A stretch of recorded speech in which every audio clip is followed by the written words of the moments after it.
L'actualité à la une ce soir. Le Conseil national de la transition est fonctionnel avec l'élection du journaliste Si Chérif à la tête de l'institution. Le Conseil doit travailler au toilettage des tests avant novembre 2015. Le film du vote et les réactions des membres dans ce journal. Des blessés, une quinzaine d'arrestations à Puitenga. C'est le bilan des affrontements entre populations dans une crise née de la gestion contestée du marché à bétail. Le constat à tout à l'heure. Bonsoir à tous et bienvenue aux 20h de la télévision du Burkina. Le troisième organe de la transition est désormais fonctionnel avec l'élection hier du journaliste Si Chérif comme président du Conseil national de la transition. Le directeur de publication de l'hebdomadaire Bendré va diriger le conseil de 90 membres. Celui qui était candidat à la présidence de la transition a été élu avec 71 voix contre 14 pour son challenger Ibrahim Koné. Retour sur le vote avec Ernest Kambiré. Le voici, bras en l'air et félicité par ses pairs, le président élu du Conseil national de la transition, Chérif Moumounansi. Journaliste, il est connu dans le domaine de la presse pour ses prises de position contre l'injustice, l'impunité et surtout pour plus de liberté pour la presse. À la tête de l'organe législatif de cette transition, il a été élu par 71 voix par les 90 membres votants du Conseil contre 14 voix pour son principal challenger, Mamadou Koné, membre du bureau politique national du PDS Medba, un parti de l'ex-opposition burkinabé. En attendant le début effectif des travaux des membres du Conseil, dont les mandats sont validés ici à l'hôtel du député pour les 12 prochains mois, le président du CNT soutient déjà que la priorité de son institution est de donner satisfaction à la volonté clairement exprimée par les Burkinabés à travers l'insurrection populaire des 30 et 31 octobre dernier. La priorité du CNT, c'est de donner satisfaction à cette volonté de transformation, à cette volonté de changement de notre peuple à travers des textes bien clairs. Notre mission est de pouvoir non seulement recevoir des propositions de loi du gouvernement, des projets de loi du gouvernement, et nous-mêmes de faire des propositions de loi. Et le contexte dans lequel est mis ce Conseil national de transition, il faut qu'elle y apporte des réponses claires et précises quant à la volonté de changement exprimée par notre peuple les 30 et 31 octobre. Et donc nous allons nous atteler à y apporter des réponses à travers des textes fondamentaux. Et en ligne de mire, il y a l'article 37 de la Constitution burkinabé. L'article qui limite à 2 quinquennats le nombre du mandat présidentiel. Une disposition que les membres du Conseil national de la transition entendent verrouiller définitivement. Je crois que cette question doit être bien inscrite dans les agendas. Nous allons revenir, cette question, l'article 37 doit être verrouillé définitivement. Je crois que ce combat, ce n'est pas pour rien, nous sommes rentrés au CNT. Nous sommes rentrés pour réellement continuer le combat que nous avons mené sur le terrain. Et cette fois-ci, au CNT, nous allons revenir sur la question de l'article 37 et nous allons demander qu'on verrouille ça de façon définitive pour que ce qui s'est déjà passé dans notre pays ne se reproduise plus jamais. Si ça fait partie des revendications de notre peuple, nous sommes mandatés par ce même peuple, donc nous y apporterons une réponse concrète. Auparavant, c'est par acclamation que les membres du Conseil national de la transition ont été installés à l'appel de leur nom après validation de leur mandat par le doyen d'âge Salfo Théodore Ouédraogo, lui-même installé un peu plus tôt par le ministre de la Communication, chargé des relations avec le Conseil national de la transition, porte-parole du gouvernement, en présence du premier ministre-chef du gouvernement, Yacouba Isaac Zida. Comme vous l'avez suivi, le Conseil national de la transition va jouer le rôle de l'Assemblée nationale pendant un an. À peine installés, des membres du Conseil ont des priorités, le toilettage des textes et les élections de novembre 2015. On les écoute.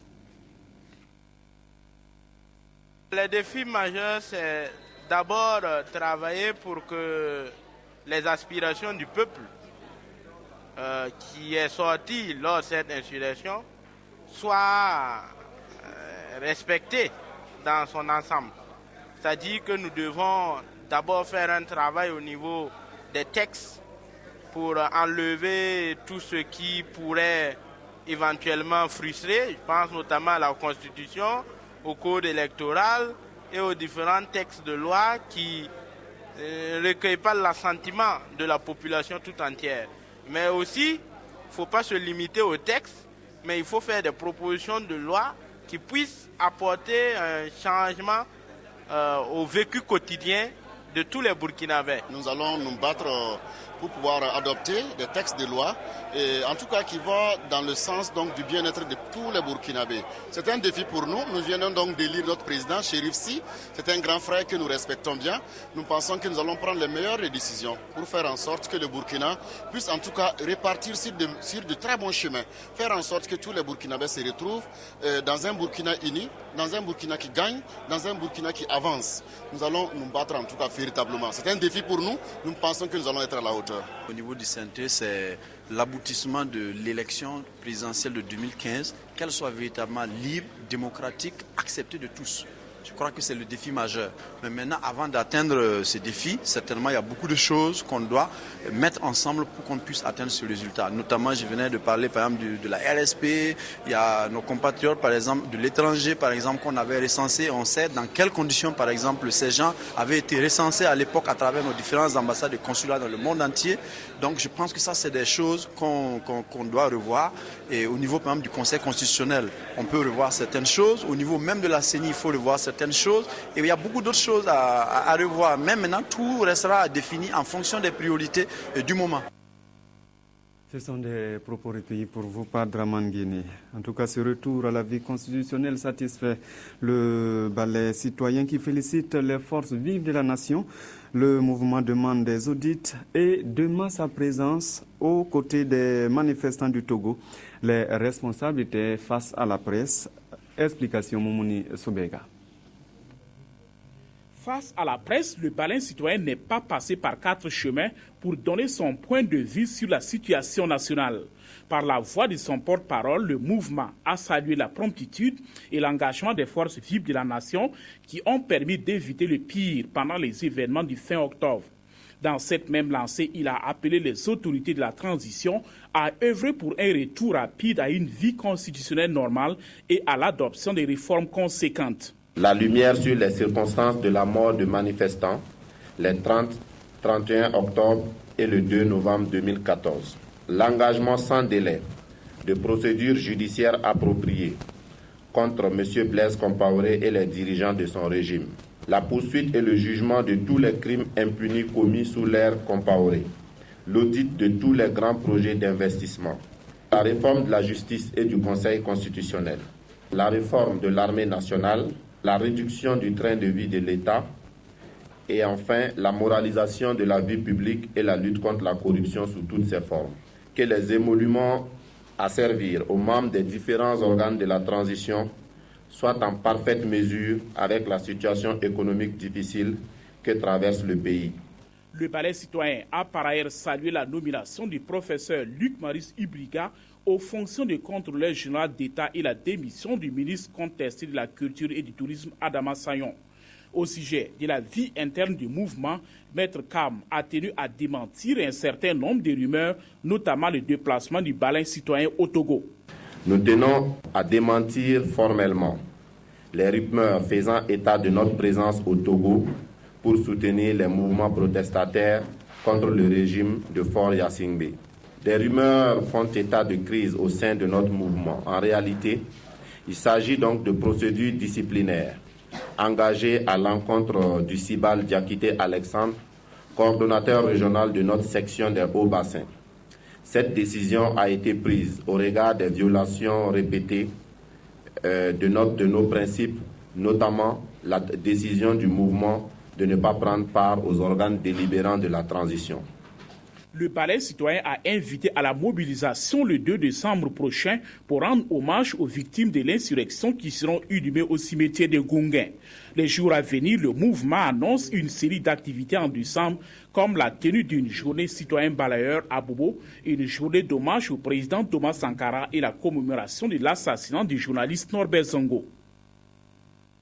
Cette information avant de poursuivre, notez qu'il est mis fin aux fonctions de M. Sané Mohamed Topan, directeur de cabinet du président du FASO. C'est une information signée du président de la transition, président du FASO, président du Conseil des ministres.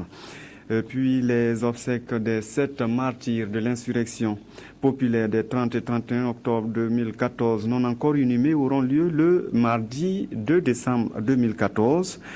La mise en place terminée de la population à la place de la Révolution aura lieu donc ce sera à 7h30. C'est une information du ministère de l'Administration territoriale et de la Sécurité. La suite de ce journal, les félicitations de la hiérarchie militaire au contingent burkinabé qui était déployé au Darfour. Les 140 gendarmes déployés à El Dayen au Darfour sont de retour après un an de mission. Ils ont travaillé au maintien de la paix. Un dîner leur a été offert. Bouma Ernest Nebier. Ils sont de retour au Bercail, 4000 km les séparés de leur pays, le Burkina Faso. Des obstacles sur le terrain, ils en ont rencontré et malgré toutes ces difficultés, ils ont bien accompli la mission à eux confiée. Eux, ce sont les soldats du 11e escadron de soutien à la paix, la FPI 4, qui était déployée à El Dayen, à l'est du Darfour. 12 mois, c'est le temps qu'a duré cette mission. Une mission qui a permis à ce contingent burkinabé fort de 140 hommes de relever de nombreux défis sur le plan sécuritaire au Darfour. Et c'est avec une immense joie qu'ils reçoivent ici les félicitations de la hiérarchie au cours de ce dîner d'accueil au mess des officiers à Ouagadougou. Chers soldats de la paix de retour au pays natal, c'est avec un réel plaisir qu'au nom du gouvernement et à mon nom personnel, je vous réitère le souhait de bienvenue dans la mère patrie, le Burkina Faso. Toutes les personnes qui vous ont vu évoluer sur le terrain n'ont cessé de magnifier le courage, l'exemplarité et le professionnalisme de votre escadron. Ce sont tous des observateurs qui, parce que convaincus que les Burkinabés sont très aptes et toujours prêts à accomplir correctement toutes les missions de paix à eux confiées, même au péril de leur vie, continuent de faire confiance à nos soldats. La joie se lit sur tous les visages. C'est donc la fierté de retrouver le pays, les parents et les amis après ces 12 mois de mission difficile, mais bien exécutée. La mission s'est bien passée dans l'ensemble, mais en tant que femme, c'était pas vraiment simple. Mais bon, on a fait de notre mieux, on a accompli notre mission, nous sommes revenus. Des difficultés, ça ne manque pas, étant donné que nous ne sommes pas dans notre pays, c'est en terre étrangère. Bon, sentiment de joie, de fierté, sentiment de joie de retrouver la famille, de fierté d'avoir servi notre nation. Dans l'ensemble, tout s'est très bien passé, sauf le cas malheureux d'un seul élément qui est tombé malade et qui a dû être rapatrié, bon, malheureusement qui est décédé ici. La FPI a pour mission principale d'effectuer la protection de tout le personnel de l'UNAMID ainsi que les installations vitales de l'UNAMID. La hiérarchie les a exhortés à mettre au service de leur pays ces 12 mois d'expérience vécue. Une expérience qu'ils sont appelés à partager également avec leurs camarades d'armes. L'envoi d'un autre contingent au Darfour, la FPI 5, est en vue. Au-delà de ces gendarmes de la FPU 4, la grande famille de la gendarmerie a distingué 55 de ses membres pour service rendus à la nation. Des officiers et des sous-officiers ont reçu des médailles au cours d'une cérémonie entrant dans le cadre de la commémoration du 54e anniversaire des Forces armées nationales. Explication Nathalie Sawadogo. Cette année encore, la gendarmerie nationale n'a pas dérogé à la règle. 55 officiers et sous-officiers sont au rendez-vous pour la moisson. Les sacrifices consentis pour la patrie, la loi et l'honneur vaut en ce jour des médailles. Plus qu'un mérite reconnu, c'est une invite à plus d'ardeur au travail pour ces récipiendaires. Nous avons donc remis les décorations au titre donc de la médaille militaire et de la médaille d'honneur militaire, également au titre donc de la médaille d'honneur des sapeurs-pompiers. Et ce que l'on peut dire, c'est que ces décorations encouragent donc et félicitent également les hommes qui sont dévoués au cours de l'année par rapport à leur travail. Donc c'est juste labeur qui a été reconnu et récompensé ce matin. Ces distinctions ont été décernées dans 3 catégories. La médaille d'honneur militaire a été décernée à 7 récipiendaires, dont 6 en mission. Elle est destinée à récompenser les officiers des armées qui se sont distingués par leur dévouement à la nation, par leurs travaux pour le développement de chaque armée et leur professionnalisme. La médaille militaire, elle, est destinée aux militaires non officiers des armées de terre de l'air et de la gendarmerie nationale. Ils sont au nombre de 56, dont 3 en mission et 1 à titre posthume répondant au nom de maréchal de logis en chef, Saman Koudougou. Et la médaille d'honneur des sapeurs-pompiers, elle, a enregistré un seul récipiendaire. Dans la carrière d'un militaire, à cette étape de la vie, être récompensé, c'est un sentiment de joie, de fierté et d'honneur. Je rends grâce à Dieu de nous avoir permis ce matin d'avoir cette récompense, et à mes camarades et à ma famille qui m'ont accompagné pour qu'aujourd'hui mes chefs me distinguent. Donc je remercie sincèrement mes chefs de m'avoir distingué ce matin. Je suis très content de la hiérarchie qui m'a honoré en me donnant cette médaille, et cela me réconforte beaucoup dans mon travail et je persévérerai pour que mon mérite soit reconnu. Au-delà de la reconnaissance de la hiérarchie, les parents, amis et collègues sont venus leur féliciter. Autre point de l'actualité est ce soir, des blessés et des arrestations dans le centre-Est. C'est le bilan d'une crise née dans la gestion controversée du marché à bétail de la commune rurale de Puitenga dans la province du Kuritenga. Le constat sur place avec Daniel Kambou. C'est ce marché à bétail qui constitue le point de désaccord. Il est situé dans la commune voisine de Andemtenga, mais juste à la frontière avec la commune de Puitenga. Son existence est contestée par ceux qui pensent que sa création remet en cause la vie de ce tout autre marché à bétail, construit lui dans la commune de Puitenga avec l'appui de l'État et de ses partenaires et inauguré cette année.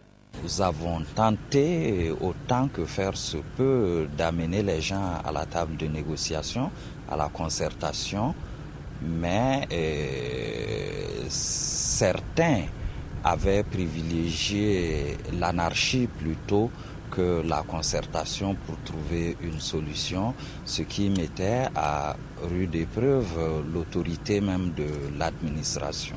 2 marchés à bétail donc, qui refusent de cohabiter au bonheur de la concurrence, pourrissant ainsi le climat social entre les populations des 2 communes. Ces derniers temps, cette situation a fait l'objet d'agressions physiques de personnes, faisant de nombreux blessés et obligeant les forces de l'ordre à intervenir. Au bilan, plus d'une quinzaine de personnes interpellées. Nous avons des personnes qui ont été spoliées de leurs biens, nous avons des personnes qui ont été molestées et cela était devenu la règle pour certaines personnes. Nous avons procédé pendant l'opération à certaines interpellations. Le procureur a été saisi et la justice fera son travail. Puitenga est un grand carrefour en matière de commercialisation du bétail entre le Burkina et certains pays comme le Niger et le Nigeria. Cette commune possède l'un des marchés à bétail les plus importants de notre pays. L'Organisation des Nations Unies pour l'alimentation et l'agriculture évalue son programme pays au Burkina. Des échanges ont débuté sur l'assistance technique avec pour objectif de communiquer sa méthode de suivi-évaluation aux partenaires burkinabés. Maxime Zongo. L'agriculture, l'élevage, les ressources halieutiques, la gestion durable des ressources forestières, voilà entre autres les domaines prioritaires sur lesquels l'assistance technique de la FAO se concentre au Burkina. Dénommé cadre de programmation pays CPP 2013-2015, ce programme s'inscrit en droite ligne des axes du programme national du secteur rural PNSR. C'est pour un partage d'informations autour de ces axes d'intervention que le présent atelier a été initié. Les attentes, c'est à l'issue de cet atelier qu'on arrive à harmoniser les indicateurs qu'on va suivre dans la mise en œuvre du PNSR, essayer de voir comment la FAO va apporter son appui à accompagner le gouvernement pour mieux renseigner les indicateurs qui ont été définis de manière consensuelle entre tous les acteurs. Participent à la présente réflexion des acteurs du monde rural, la société civile, les partenaires techniques et financiers, les cadres du ministère en charge du développement rural. En matière de mesure des performances dans le cadre du PNSR, il est très important que nous puissions coordonner nos efforts en matière de suivi et évaluation pour le PNSR et avec le CPP de la FAO. Chaque partie, la FAO et le CPSA ont déjà travaillé de leur côté sur un système de suivi-évaluation. Donc on va échanger ce qu'on a fait jusqu'à aujourd'hui et on va voir comment on peut avancer pour une meilleure collaboration et un meilleur partage des informations sur ces deux cadres qui sont extrêmement complémentaires. Il s'agira tout au long des travaux d'échanger largement sur l'ancrage et la complémentarité du dispositif suivi-évaluation du CPP 2013-2015 et de celui du PNSR. À l'issue de la concertation, des recommandations pour faciliter le renseignement d'indicateurs des dispositifs de suivi-évaluation seront formulés. Voici un plan qui va soulager une couche sensible de la population, les travailleuses domestiques. Le plan vise à promouvoir le bien-être, mais aussi l'épanouissement de ces filles qui travaillent très souvent dans des conditions difficiles. Il a été élaboré par FAO et Burkina avec le soutien de l'ONG Diaconia. Estelle Judith Assoba. Le plaidoyer pour l'amélioration des conditions de vie et de travail des filles domestiques est le nouveau plan d'action de FAO Burkina et ses partenaires. Il est adressé aux décideurs, aux organisations de la société civile, aux populations pour promouvoir le bien-être et le respect des droits de ces filles. Des représentants des ministères en charge de la question de la promotion et de la protection des droits des enfants et des membres du groupe de plaidoyer veulent harmoniser leur compréhension du plan d'action et s'en approprier. Ce que nous visons à travers ce plan, c'est de contribuer à l'adoption donc de cette loi à laquelle on a participé donc au processus d'élaboration du projet de loi sur les violences faites aux femmes et aux filles qui est en cours d'adoption, et c'est de contribuer à faire adopter cette loi, mais également à la faire connaître par toutes les parties prenantes, aussi bien au niveau des acteurs terrain que des bénéficiaires. C'est également travailler à améliorer les conditions de vie et de travail des filles travailleuses domestiques. Une appropriation du plan d'action de plaidoyer pourrait ainsi permettre aux membres du groupe de plaidoyer de mener en synergie les différentes actions pour un changement réel du statut de la fille travailleuse domestique au Burkina Faso. Des médecins généralistes aptes à pratiquer la césarienne. Ils sont issus des hôpitaux publics. Tous ont suivi 6 mois de formation théorique et pratique. Les 25 ont reçu leurs attestations et peuvent désormais prendre en charge les urgences dans les hôpitaux. Lazare Pouya. À travers la remise de ces attestations, ce sont 20 médecins généralistes, dont une femme, qui ont bénéficié d'une formation en chirurgie essentielle. 6 mois de formation, dont 1 mois en phase théorique, ont permis à ces médecins de renforcer, entre autres, leurs connaissances en diagnostic des affections chirurgicales et gynécologiques obstétricales essentielles. Toute chose qui contribuera à améliorer les indicateurs de santé dans les districts sanitaires. Souvent, les évacuations peuvent arriver en retard dans les centres de référence. Donc, si ces patientes peuvent être prises en charge au niveau local, ça permettrait de réduire le taux de mortalité dans nos régions. Et réduire la mortalité maternelle, le nombre des évacuations sanitaires vers les grands centres et assurer la prise en charge des urgences sont les objectifs principaux de cette 20e session de formation des médecins en chirurgie essentielle. Quand nous devons évacuer les personnes depuis le village jusqu'à un hôpital régional, tout le temps que cela met, c'est très long. Et généralement, les malades arrivent avec des complications pour lesquelles on ne peut pas faire grand-chose. Mais le fait d'avoir cet échelon, où on a du personnel qui est formé et compétent pour prendre en charge ces problèmes de santé, vraiment permet de sauver des vies. Depuis que les médecins ont été formés en chirurgie essentielle au niveau des districts, ils ont réalisé 16 600 césariennes, ce qui n'est pas rien. Et cela constitue en fait 50% des césariennes que nous réalisons dans ce pays. À travers le délégué des bénéficiaires, celui des formateurs et les responsables en charge de la santé, tous ont souligné la nécessité de poursuivre la formation des médecins. Depuis 1992 à juillet 2014, ce sont 298 médecins qui ont été formés avec l'appui des partenaires techniques et financiers. On en vient à cette question à présent. Comment prendre en charge les inséminations artificielles? Une rencontre des réponses à Ouagadougou. Le ministère des Ressources animales veut un document qui recense les animaux reproducteurs performants en vue d'accroître la production du lait. C'est Sylvestre. L'insémination artificielle que ces acteurs du domaine des ressources animales vont valider est une base de données accompagnée des logiciels élaborés et développés par le ministère des Ressources animales en collaboration avec l'Institut d'élevage de Paris.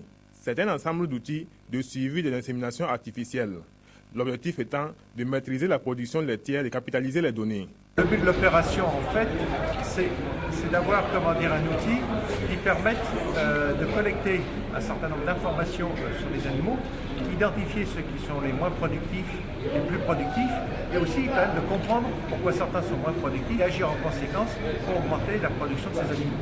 Donc en fait, c'est un outil qui est au service de toute une série d'autres actions, notamment des actions de développement de l'élevage, des actions aussi d'appui, aux éleveurs. Le dispositif de suivi de l'insémination artificielle offre également de nombreuses possibilités d'analyse croisée entre les animaux inséminés, les éleveurs et les inséminateurs au plan national. Un outil capital et performant qui tranche avec ceux déjà existants. Nous avons toujours des statistiques qui sont théoriques.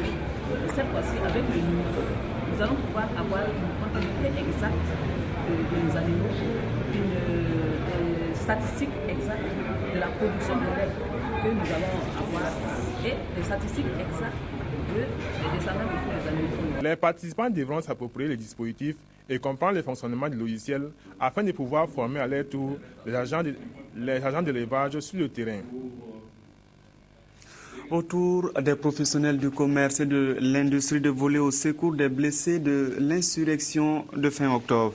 Une somme d'1 million de francs a été collectée lors d'une rencontre avec les organisations de la société civile. Elle a été remise à l'hôpital Blaise Compaoré. Explication Claudine Bikaba.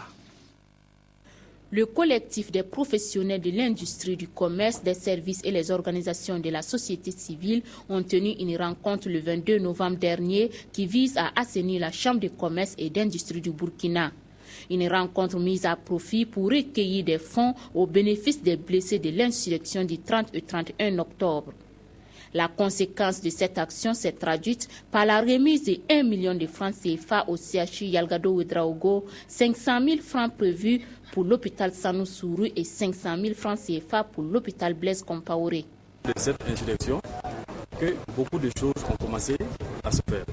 Donc il était de notre devoir de témoigner notre gratitude, notre reconnaissance et notre soutien à ces malades. Et la Chambre de commerce américaine au Burkina a emboîté le pas à ses prédécesseurs en remettant 1 million de francs CFA à l'hôpital Blaise Compaoré. De ce geste de penser que les opérateurs économiques réunis dans la Chambre de commerce américaine aient pensé à nous ce matin, pas surtout à nous, aient pensé aux blessés des événements que nous avons vécus et qu'ils soient venus ce matin pour nous apporter leur soutien dans la prise en charge de ces blessés-là. En tout cas, nous sommes satisfaits. Nous sommes venus d'abord pour saluer la mémoire de ceux-là qui ont perdu, ensuite pour venir pour apporter notre soutien aux blessés et nous avons choisi l'hôpital Blaise Compaoré pour le faire. C'est l'hôpital qui est presque près de notre zone opératoire parce que nous sommes à côté de Ouagadougou et l'hôpital national est mal connu et mal fréquenté et je pense que c'est, à mon avis, c'est un très grand et bon établissement au standard et normes internationales et nous encourageons les usagers de venir ici à l'hôpital Blaise Compaoré. Un hôpital qui a accueilli, selon son directeur général, 26 blessés et reçu à nos jours 16 millions de francs CFA. Quant à la Chambre de commerce américaine regroupant une trentaine de sociétés, elle entend mener dans le futur ce genre d'action lorsque le besoin se fera sentir.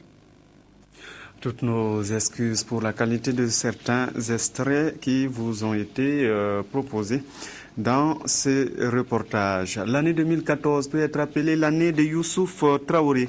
Il a décroché 130 millions de francs au PMUB. Son chèque lui a été remis par les responsables de la Nationale des Jeux du hasard. Nathalie Sawadogo. L'heureux gagnant du jeu PMB du 4+1 du vendredi 21 novembre dernier répond au nom de Youssouf Traoré. Il s'est fait représenter par Issouf Dakisaga à la cérémonie officielle de remise du chèque au siège de la direction régionale du centre.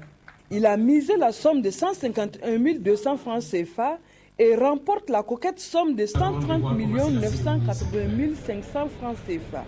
Il a joué avec 3X. Il a fixé 2 chevaux. Donc il a mis un X au premier, il a fait 14, 16 et il a mis 2X pour terminer. Ça s'appelle jouer au champ réduit. Alors, ce qui a fait que quand il a gagné un ordre. Parce que vous savez que l'arrivée c'était 11, 14, 16, 3, 12. Il avait les 11 chevaux. Dans les 11 chevaux du bas, il avait tous ces chevaux-là. Donc, il a gagné un ordre, 5 désordres et des bonus. Les bonus là, ça vaut 30, je crois. La Loterie nationale burkinabé a pour mission de contribuer au développement du pays. Elle a mis un dispositif pour mieux orienter les gagnants dans la gestion de leurs gains. Nous avons signé une convention avec la maison de l'entreprise qui est donc la structure est chargée d'encadrer et donc les entrepreneurs ou ceux qui veulent aller vers l'entrepreneuriat. Donc pour nous c'est très important que nos gagnants soient suivis. Nous donnons toujours les conseils à nos gagnants. Et la première des choses à faire, c'est de déposer ces fonds-là en banque. Ainsi donc, Youssouf Traoré entre dans le cercle des millionnaires. Il bat le record du plus gros gain enregistré en cette année 2014 après M. Salfo Ouedraogo, gagnant de 101 millions de francs CFA en février dernier. C'est tout pour ce journal. Merci de l'avoir suivi en notre compagnie. Je vous donne rendez-vous tout à l'heure pour l'édition synthèse.